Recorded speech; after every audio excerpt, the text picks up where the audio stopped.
오늘도 하나님의 말씀과 또 하나님 앞에 기도하는 우리의 어떤 기도 가운데 하나님의 크신 은혜가 이 자리에 함께 우리 성도님들과 또 온라인으로 예배드리는 우리 모든 성도님들에게 임하시기를 주님의 이름으로 축복합니다. 계속해서 느헤미야의 말씀을 묵상하고 있습니다. 성벽 공사를 마친 이스라엘 백성들, 지난주에 같이 나누었던 말씀 가운데 수문학 광장에 모여서 대성회를 열었던 것을 우리가 보게 됩니다. 이곳에 모인 이스라엘 백성들은 에스라를 통해 선포되어지는 하나님의 말씀을 통해 회개하며 자복하는 것들을 경험했습니다. 심령의 부흥을 경험했다라는 거죠. 지금까지 말씀과 동떨어진 삶을 살았던 그들 앞에 그들의 심령에 하나님의 말씀이 떨어지니 놀라운 변화와 회복의 역사가 일어나기 시작한 것입니다. 수문학 광장에서 새벽부터 정오까지 결코 짧지 않은 부흥성회가 열렸음에도 불구하고 그것에 만족하지 못했는지 오늘 본문 13절 처음 본문에 보니까 지도자들이 다시 에스라를 찾아와서 말씀의 의미를 밝히 알려달라고 요청하는 것을 보게 됩니다. 우리 13절의 말씀을 같이 읽도록 하겠습니다. 시작. 그 이튿날 뭇 백성의 족장들과 제사장들과 레위 사람들이 율법의 말씀을 밝히 알고자 하여 학사 에스라에게 모여서 말씀에 대한 사모함, 그 말씀의 은혜를 한번 경험하고 났더니요, 주의 말씀이 꿀송이보다 더 달달하는 것을 백성들이 알기 시작한 것 같아요. 그러니 한번 선포되어진 말씀에 만족하지 않고요, 계속해서 하나님의 말씀을 듣고 밝히 알고자 하는 그들의 마음의 중심이 생겨나기 시작했다는 겁니다. 말씀에 대한 사모함은 너무나 중요합니다. 이런 사모함이 없이는 하나님을 알 수 없고요, 그런 가운데 우리의 신앙은 결코 자랄 수가 없습니다. 그래서 예수님께서도요, 말씀을 강조하셨는데, 특별히 예수님이 이 땅에 오셔서 말씀을 참 많이 하셨음에도 불구하고 예수님의 많은 말씀들이 비유로 되어지는 것들이 있었습니다. 그런 것 가운데 마태복음 13장에 보면 제자들이 예수님께 질문하는 내용이 나와요. 왜 예수님께서는 어렵게 비유를 써가면서 말씀하십니까? 예수님, 그냥 우리에게 말씀하시면 안 되나요? 하면서 예수님의 비유를 들어 쓰시는 것을 이야기합니다. 그러니까 마태복음 13장 3절에요, 예수님께서 이렇게 그들의 질문에 대답을 하십니다. 우리 마태복음 13장 3절을 같이 읽겠습니다. 시작. 그러므로 내가 그들에게 비유로 말하는 것은 그들이 보아도 보지 못하며 들어도 듣지 못하며 깨닫지 못함이니라. 그들이 보아도 보지 못하고 그들이 들어도 듣지 못한다라고 이야기합니다. 그러니 내가 비유로 말하는 거야 라고 지금 말씀하시는 거예요. 사실 이 말씀은요, 예수님 앞에 질문했던 제자들이 더 혼란스럽게 하는 말씀이었습니다. 여러분 생각을 해보세요. 들어도 듣지 못하는 사람들을 향해서 어떻게 말씀을 전해야 될까요? 보아도 보지 못하는 사람에게 어떻게 해야 될까요? 더 잘 들려지도록 더 쉽게 말씀을 전하고 더 잘 보여지도록 더 많은 시청각을 들어서 그렇게 보여줘야 한다라는 생각을 하지 않겠습니까? 우리의 생각은 그렇죠. 그런데 여기에서 예수님의 말씀을 우리가 다시 한번 좀 봐야 되는데, 예수님께서 여기에서 보지 못한다, 듣지 못한다라고 하는 말씀을요, 못한다라는 말을 안 한다라는 말로 바꾸어야 합니다. 왜냐하면 영어 성경에서, 우리 성경에서는 보지 못하며 라고 하고 듣지 못하며 라고 이야기하지만, 사실 영어 성경에서는요, 그것을 이제 원문에서 더 번역을 해왔던 영어 성경에서는 보지 못하며를 they do not see라고 표현을 해요. 그 다음에 듣지 못하며를 they do not hear이라고 번역하고 있습니다. 이것은요, 보지 못한다가 아니라요, 보지 않는다예요. 듣지 못하는 게 아니라 듣지 않는 겁니다. 무슨 말입니까? 이건 못하는 것의 능력의 문제가 아니라 하지 않는 마음의 문제라는 거예요. 여러분, 못하는 건 능력이 없으니까 어쩔 수 없다라고 할 수 있어요. 하지만 그들은 지금 하지 않는 겁니다. 듣지 않는 거예요. 보고자 하는 마음이 없으니 볼 수가 없죠. 듣고자 하는 마음이 없으니까요, 아무리 말씀하셔도 깨달을 수 없는 겁니다. 그러니 예수님께서 그들의 마음의 상태를 아시고 더 비유로 말씀하시는 거예요. 여러분, 오늘 이 시간 말씀을 사모하는 심령, 말씀에 대한 거룩한 욕심을 가지시는 저와 여러분들에게 소망합니다. 그래야 말씀이 들려주고요, 그래야 말씀을 통해 주를 보게 될 줄 믿습니다. 이러한 말씀의 사모함을 통해요, 이스라엘 백성들이 율법을 살피고 듣다 보니 그들이 지켜야 하는 것을 지키지 못했다라는 것을 깨닫게 됩니다. 그 지키지 못한 것이 무엇입니까? 바로 절기입니다. 마침 그때가 초막절의 기간이었습니다.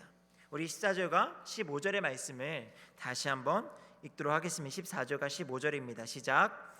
율법에 기록된 바를 본즉 여호와께서 모세를 통하여 명령하시기를 이스라엘 자손은 일곱째 달 절기에 초막에서 거할지니라 하였고, 또 일러스되 모든 성읍과 예루살렘에 공포하여 이르기를 너희는 산에 가서 감람나무 가지와 들감람나무 가지와 화석류 나무 가지와 종려나무 가지와 기타 무성한 나무 가지를 가져다가 기록한 바를 따라 초막을 지으라 하라 한지라.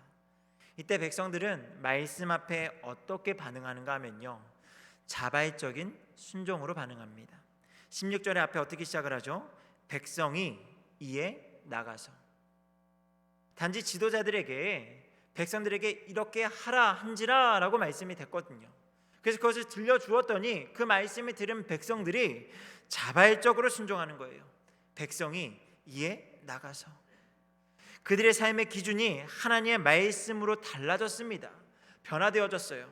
그러니까 듣기만 하였음에도 불구하고 크게 거부 반응 없이 자연스럽게 자발적인 순종이 이루어지더라는 거죠.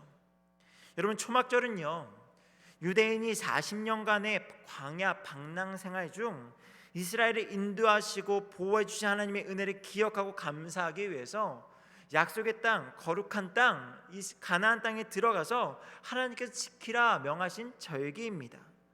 이때 이들은요, 그러한 초막절의 절기를 지키라는 말씀 앞에 자발적인 순종으로 백성이 이에 나가서 지켰다라고 이야기하는 거예요. 어떤 불평도 없이, 조금의 주저함도 없이 말씀에 순종하여 오랫동안 지켜지지 않았던 초막절을 지키고 있습니다. 사실 초막절이라는 것이 텐트를 짓고 거기에서 지내는 거거든요. 요즘에는 텐트 치고 그렇게 즐기는 캠핑 문화가 발달을 해서 아마 한국 사람들에게 이 초막절을 지키라고 하면 아마 교회들이 신나서 하지 않을까라는 생각을 해요. 교회 한 마당의 주차장에다가 텐트를 가져와서 신나게 캠핑을 하고 거기에서 사람들끼리 서로 하하오 웃으면서 즐겁게 하는 캠핑 문화 가운데 할 수 있지 않을까라는 생각도 해봅니다. 하지만 여러분, 텐트를 치고 한번 주무셔 보신 적 있으신가요? 이게 처음에 칠 때는 뭐 좀 괴롭긴 하지만 쳐놓으면 처음엔 기분이 참 좋아요. 그래서 뭔가 즐거울 것 같습니다. 근데 이게요, 시간이 조금 지나면 지루해지기 시작을 해요. 불편하기 시작을 합니다. 잠자리도 불편하고요, 먹을 것도 뭔가 불편하고 씻는 것도 불편하고요, 어떤 여러 가지 불편한 것들이 쌓여가기 시작을 해요. 근데 여러분, 이 텐트 치고 이 불편하게 초막을 치고 지내는 일들을 하루 이틀도 힘들진데 일주일간 이렇게 하라고 하니 이것이 결코 쉬운 일은 아니다라는 거죠. 멀쩡한 집을 놔두고 보잘것없는 초막을 짓고 그곳에서 숙식을 해결하라는 말씀입니다. 부자도 가난한 자도 많이 배운 사람도 적게 배운 사람도 많이 가진 사람도 적게 가진 사람, 뭐 젊은 사람, 노쇠한 사람, 그 누구도 상관하지 않고 구분하지 않고 다 이 초막절을 지키라고 이야기하는 거예요. 동일한 음식을 먹으라고 말씀하고 있습니다. 여러분, 이것은 결코 쉬운 일은 아닐 거예요. 불편함 속에서 그들이 순종을 했다라는 것을 우리는 생각을 해야 됩니다. 그런데 이때 우리가 주목할 것은요, 그들의 마음이 불편한 가운데 짜증과 불평으로 가득하지 않았다라는 거예요. 오히려 그 반대였습니다. 17절 하반절에 보니 어떻다라고 이야기하냐면 그들이 크게 기뻐했다라고 이야기하죠. 그들이 크게 기뻐하였다. 이 초막절을 지키면서 그들이 짜증나는 말로 서로 원망과 불평으로 막 화가 나서 하는 것이 아니라 그 절기를 지키는 가운데, 순종하는 가운데 불편함 속에서도 그들이 크게 기뻐했다라고 말씀하고 있습니다. 분명 힘든 시간일진데 육체로는 불편함의 연속인 시간일 텐데 그들의 심령의 상태는 아주 크게 즐거워하고 있다라는 거예요. 왜 그들이 그렇게 기뻐했을까요? 아마 그들은 그 절기를 지키는 것 가운데 아주 귀중한 것을 발견했을 겁니다. 광야 생활에서 자신들의 조상들을 지켜주셨던, 보호하셨던 하나님께서 광야 40년의 생활을 지키시고 보호하셨던 그 하나님께서 포로 생활 가운데 우리를 지켜주셨구나. 우리가 고국을 떠나서 포로로 끌려가서 다 죽을 것 같이 다시는 고국으로 돌아오지 못할 줄 알았던 우리를 하나님께서 마치 광야 40년의 생활을 지키시고 보호하셨던 그 하나님의 은혜 가운데 우리를 또한 지켜주셨구나 하면서 광야 가운데 함께 하셨던 하나님을 아마 그들이 경험하고 만났을 것입니다. 그래서 그들이 이방 나라의 포로의 신분이 아닌 하나님 나라의 언약 백성으로서의 정체성이 회복되고요, 그러니 서로 즐거워하고 기뻐하는 그런 모습 속에 불편함이라고는 찾지 못하고 그 가운데 축제의 현장으로 나아갔다라고 우리는 이해할 수 있습니다. 오늘 말씀을 통해서요, 우리가 깊이 생각할 주제가 있습니다. 그것은요, 하나님 나라 공동체로서의 회복을 이야기합니다. 하나님 나라 공동체의 회복이요. 이들이 보여주는 자발적인 순종은요, 단순한 순종이 아닙니다. 율법이 하나님 나라의 법이라고 한다면 지금 이 이스라엘 백성들, 이 초막절의 절기를 지키며 그 가운데 감사하며 순종하는 이들은요, 사실 어느 나라의 법을 따르고 있었습니까? 유대 나라의 법을 따랐던 사람들이 아니에요. 70년 이상의 시간 동안, 그렇게 긴 시간 동안 그들은 페르시아의 법을 따랐습니다. 그들의 생활 양식은요, 그들이 아무리 유대 출신, 유대 민족이라 할지라도 그 나라 법을 따를 수밖에 없는 포로 신분이었고요, 그 나라에서 생활을 하려면 그들의 생활 양식에 따라 살아야 했다라는 거예요. 먹는 것, 입는 것, 마시는 것, 또한 생활하는 것, 말하는 것, 생각하는 모든 것들이 다 페르시아의 양식을 따라가야 한다라는 거죠. 그들의 법을 따라야 했다라는 겁니다. 유대인의 정체성은요, 아마 그 시간 동안 사라졌을지도 모른다라는 거예요. 그런데 그들이 지금 하나님의 말씀 앞에 순종한다라는 것, 하나님의 율법 앞에 반응하고 그 말씀 앞에 따라간다라는 건요, 그들의 삶의 양식이 우리가 그곳에 페르시아의 포로로 지내면서 그곳 백성인 줄 알았는데, 그곳에 속한 사람들인 줄 알았는데, 우리는 이곳에 속한 이들이 아니라 하나님의 법, 하나님의 나라에 속한 사람들이었구나 라는 겁니다. 여러분, 율법의 개념은요, 개인적인 의미도 있겠지만 사실 공동체로서 전해지는 것이 더 큽니다. 그래서 개인적으로 지켜야 되는 것도 있지만 공동체를 지키기 위해서 주어지는 율법이 더 많이 있어요. 공동체적으로서 하나님의 나라의 법을 따르는 것, 그래서 나 하나만 지키는 것이 아니라 우리 모두가 하나님의 나라 백성으로서 지키는 어떤 공동체적 의미가 담겨져 있다라는 거죠. 더 이상 이전에 자신들이 속해 있던 페르시아의 법을 따르지 아니하고 하나님의 율법 가운데 하나님의 백성으로서 그 정체성 가운데 그 나라의 법을 따라가고 있다라는 겁니다. 그런 그들이 지금 하나님의 말씀 앞에 순종하고 있는 거예요. 말씀을 통해서요, 거부할 수 없는 하나님의 임재를 경험했을 겁니다. 하나님의 백성이라는 공동체 의식이 회복되었다라는 겁니다. 우리가 따를 법은 더 이상 페르시아의 법이 아니구나, 우리는 오직 하나님의 말씀을 따라가야 하는구나 라는 자각 속에서 자발적인 순종이 이루어졌다라는 거예요. 여러분, 이러한 자각은요, 더욱더 하나님의 말씀을 사모하게 하겠죠. 이제 하나님의 말씀 가운데 알게 되어진 초막절을 지키라는 그 말씀 앞에 순종하였다면 이제 그들이 알지 못했던 율법 하나님의 말씀을 하나씩 더 들어가며 하나님의 법에 따라가는 거룩한 백성으로서의 삶으로 나아갔을 겁니다. 그러니 그 사모한 가운데 하나님 나라의 공동체가 더욱더 견고해지는 공동체가 되는 거죠. 하나님의 말씀 앞에 신실한 공동체가 되고 비전의 공동체로 바뀌어가는 시작이라는 거예요. 그러니 믿음의 성도 여러분, 하나님의 말씀에 따른다라는 것, 이것은요 공동체가 회복된다라는 것을 의미합니다. 또한 하나님께서는요 온 회중이 참여하는 초막절 절기 행사를 통해서요 이스라엘 백성들이 잊어버리고 있었던 교회 공동체 의식을 다시 상기시키고자 하셨다라는 것을 우리는 알아야만 합니다. 초막절을 지킴으로써 그들이 누구인지를 다시 한 번 더 알려주고 계신다라는 거예요. 여러분, 절기가 무엇이죠? 우리는 이제 절기라고 해가지고 뭔가 좀 어렵게 생각하지만 이것이 영어로면 페스티벌입니다. 이런 페스티벌이 무엇인가요? 축제입니다. 함께 즐기는 자리라는 거예요. 여러분, 축제입니다. 연합의 장이고요.